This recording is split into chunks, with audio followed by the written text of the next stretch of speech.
नमस्कार, जय श्री कृष्ण। मैं जया गुप्ता।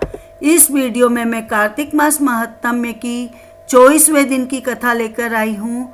इसके पहले मैंने कार्तिक मास महात्म्य की 23 दिन तक की कथा के वीडियोस मेरे चैनल पर बना रखे हैं। आप मेरे चैनल पर जाकर उन सभी कथाओं को देख सकते हैं। मैं इस वीडियो के डिस्क्रिप्शन में भी उनके लिंक दे दूंगी, जहां से आप उन कथाओं को देख सकते हैं और श्रवण कर सकते हैं। ओम नमो नारायणाय। यह भगवान श्री हरि विष्णु का अष्टाक्षरी मंत्र है। यह परम पावन मंत्र है। इस अष्टाक्षर मंत्र की सहायता से भगवान श्री हरि विष्णु की पूजा की जाती है। इस मंत्र का जप करते हुए गंध पुष्पादि षोडशोपचार विधि के सहारा भगवान श्री हरि विष्णु का पूजन किया जाता है। यह अष्टाक्षर मंत्र सब पापों को हरने वाला, सब दुख और दोषों को दूर करने वाला, शांति प्रदान करने वाला मंत्र है।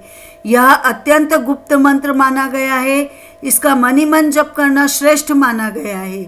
यह सब इच्छाओं को पूरी करने वाला, सब सुखों को देने वाला मंत्र है। कार्तिक महात्म्य के अध्याय 22 व 23 की कथा के वीडियोस में मैंने आपको कथा के साथ साथ कार्तिक व्रत के उद्यापन की जानकारी भी दी थी।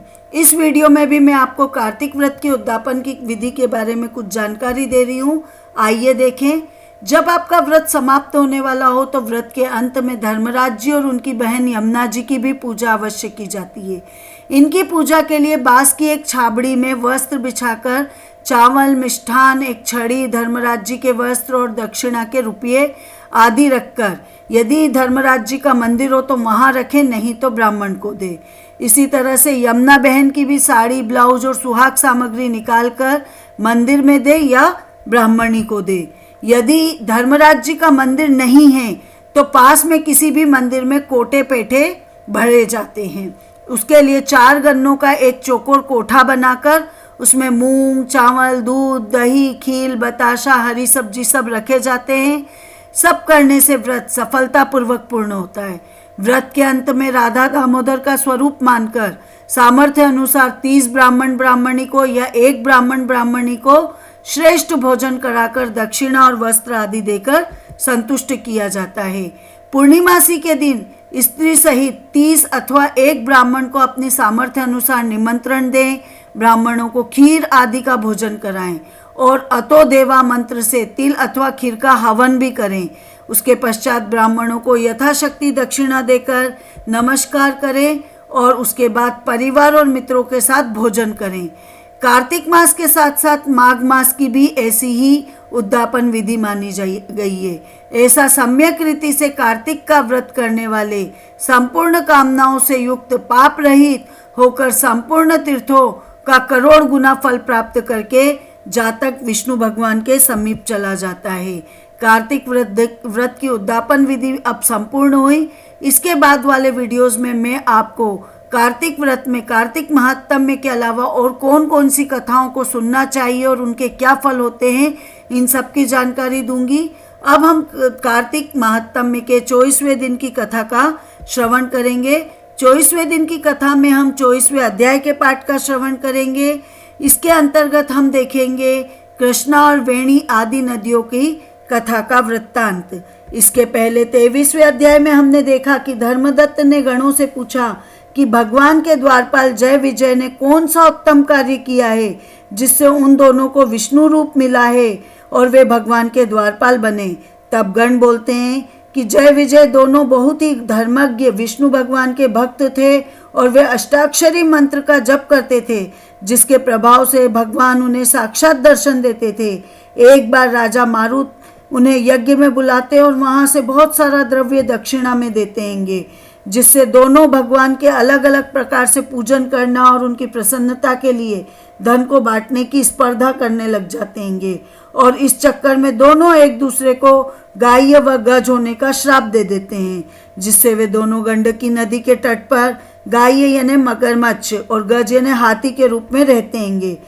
पर वे इस रूप में भी हरि भक्त ही रहते हैं, क्योंकि उनको अपने पिछले जन्म का याद था और इस कारण वे हरि भगवान का जप करते रहते हैं, उनकी भक्ति करते रहते हैंगे।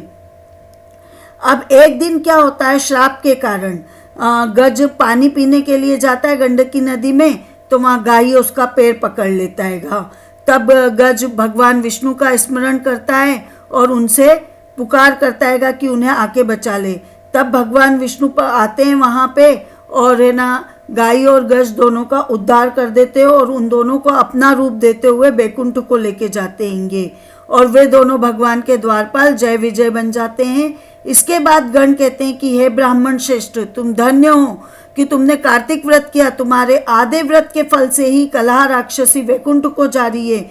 बाद में धर्मदत्त भी मरने पे दोनों स्त्रियों के साथ वैकुंठ को जाता है और भगवान श्री हरि विष्णु की भक्ति को प्राप्त करता है। प्रथु बोलते हैं, हे महाराज, नारद कृष्णा और वेणी नदी के तट से शिव और विष्णु के गणों ने एक वैश्य के शरीर से कलह नामक राक्षसी निकाली थी। सो यह आप हमसे पहले कह चुके हैं। ये उन नदियों का प्रभाव था या उस क्षेत्र का? हे धर्मज्ञ, इसमें हमको बड़ा संदेह है, आप ये बताइए। नारद जी बोलते हैं, हे राजन, कृष्णा साक्षात भगवान कृष्ण का शरीर है और वेणी भगवान शिव जी का स्वरूप है।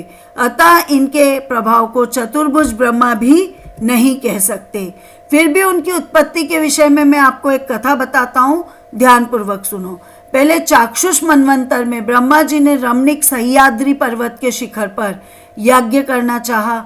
यज्ञ की सामग्री इकट्ठा करके देवगणों के साथ विष्णु और महादेव को साथ में लेके वे शिखर की ओर गए। ब्रह्मदेवत मुहूर्त में भृगु आदि मुनियों ने उनकी दीक्षा विधान के लिए एक बहुत बड़ी सभा की और उसकी सबसे बड़ी स्त्री जो है स्वरा नाम की पत्नी, उनको बुलाया। पर वो धीरे धीरे चल के आ रही थी। तब भृगु जी ने विष्णु भगवान से कहा कि हे विष्णु, स्वरा आपके बुलाने पे भी शीघ्र क्यों नहीं आई? मुहूर्त तो बीता जा रहा है, अब दीक्षा विधि कैसे पूर्ण होगी? तब श्री कृष्ण भगवान बोलते हैंगे, जो स्वरा शीघ्र नहीं आती है तो आप गायत्री की दीक्षा का विधान कीजिए, क्योंकि ये भी तो उनकी स्त्री है। क्या ये उनकी स्त्री नहीं है जो ये पवित्र कार्य नहीं कर सकती है? तो नारद जी बोलते हैं कि रुद्र ने भी विष्णु के वचन को मान लिया और भृगु ने इस वचन को सुन के गायत्री को ब्रह्मा जी के दक्षिण भाग में बैठाकर दीक्षा विधि प्रारंभ कर दी। अब भृगु जी ब्रह्मा जी की दीक्षा विधि कर ही रहे थे कि इतने में यज्ञ स्थल पे स्वरा आ जाती है और वो गायत्री को ब्रह्मा जी के संग में दीक्षा की हुई देख के सोतपन की ईर्ष्या के कारण क्रोध में भर के बोलती कि जहाँ अपूज्यों का पूजन होता है, जहाँ पूज्यों का पूजन नहीं होता है, वहाँ दुर्भिक्ष, मरण और भय तीनों वस्तुएं होती है। जो यह दक्षिण भाग में मेरे आसन पर बैठी है, इससे यह गुप्त रूप होने वाली नदी हो जाएगी और सदा अदृश्य रहेगी। और मेरे आसन पर मुझसे छोटी को आप सब देवताओं ने बिठा दिया, इसलिए आप सब भी जड़ बनकर नदी होगे।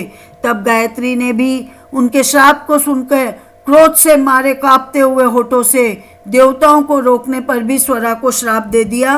गायत्री बोली, ब्रह्मा जी, तेरी भांति मेरे भी प्रति है, तूने मुझको वृथा ही श्राप दिया है, इससे तू भी नदी हो जा। नारद जी बोलते हैंगे, तब शिव, विष्णु आदि सब देवता हाहाकार करते हुए दंडवत करके स्वरा से प्रार्थना करने लगते हैंगे, हे देवी, तुमने ब्रह्मादिक हम सब देवों को जो कि श्राप दिया है वो सब जड़ीभूत हो नदी बन जाएंगे, अतः यह तीनों लोगों को नष्ट कर जाएगा। हे, तुमने श्राप बिना विचारे दिया है, इसको वापस ले लो हे देवी। तब स्वरा बोलती गी, हे देवताओं, तुम लोगों ने यज्ञ के प्रारंभ में गणेश जी का पूजन नहीं किया था, इस कारण मेरे क्रोध से यह विघ्न निसंदेह पैदा हुआ। मेरा यह वचन निश्चय है, झूठा नहीं है। इससे अपने अपने अंशों से जड़ीभूत होकर तुम सब नदी होगे और हम दोनों सोते भी अपने अपने अंशों से नदियां होकर पश्चिम की तरफ बहेंगी। नारद जी बोले, इस तरह स्वरा के वचन सुनकर ब्रह्मा, विष्णु और शिव ये सब जड़ीभूत होकर अपने अपने अंश से नदी हो गए। वहीं पर विष्णु कृष्णा नदी बने, शिवजी वेणी नदी बने और ब्रह्मा ककुंदमिनी नदी बने और ये सब अलग अलग बहने लगे। देवता भी अपने अपने अंशों को जोड़कर सह्याद्रचल पर्वत के शिखर में से नदी होकर अलग अलग बहने लगे। पूर्व की ओर बहने वाली नदियां देवताओं के अंश से उत्पन्न हुई थी और पश्चिम की ओर बहने वाली नदियां उनकी स्त्रियों के अंश से उत्पन्न होने लगी। पश्चिम की ओर बहने वाली नदियों में गायत्री और स्वरा नदियां सावित्री के नाम से प्रसिद्ध हुई। ब्रह्मा जी ने वहां यज्ञ के लिए विष्णु और शिव इन दोनों भगवान की स्थापना की, अतः वे दोनों ही महाबल औरतें औरत महाबल और अतिबल नामक प्रसिद्ध देवता हुए। कृष्णा और वेणी के उपाख्यान को जो भी मनुष्य सुनेगा और सुनाएगा उसको उनके दर्शन और स्नान का फल मिलेगा। अब आगे का वृत्तांत हम 25वें अध्याय में सुनेंगे। इति श्री कार्तिक मास महात्म्य चतुर्विंशति अध्याय संपूर्ण। आपको मेरा वीडियो अच्छा लगा हो तो इसे लाइक और शेयर कीजिए। अभी तक यदि आपने मेरे चैनल को सब्सक्राइब नहीं किया है तो कृपया मेरे चैनल को सब्सक्राइब कीजिए, बेल आइकन को हिट कीजिए ताकि मेरे नए वीडियोस के नोटिफिकेशन आपको तुरंत प्राप्त हो सके। हिंदू धर्म, संस्कृति, तीज त्योहार, व्रत कथा, रीति रिवाज इत्यादि जानने के लिए मेरे साथ बने रहिए। जय श्री कृष्ण।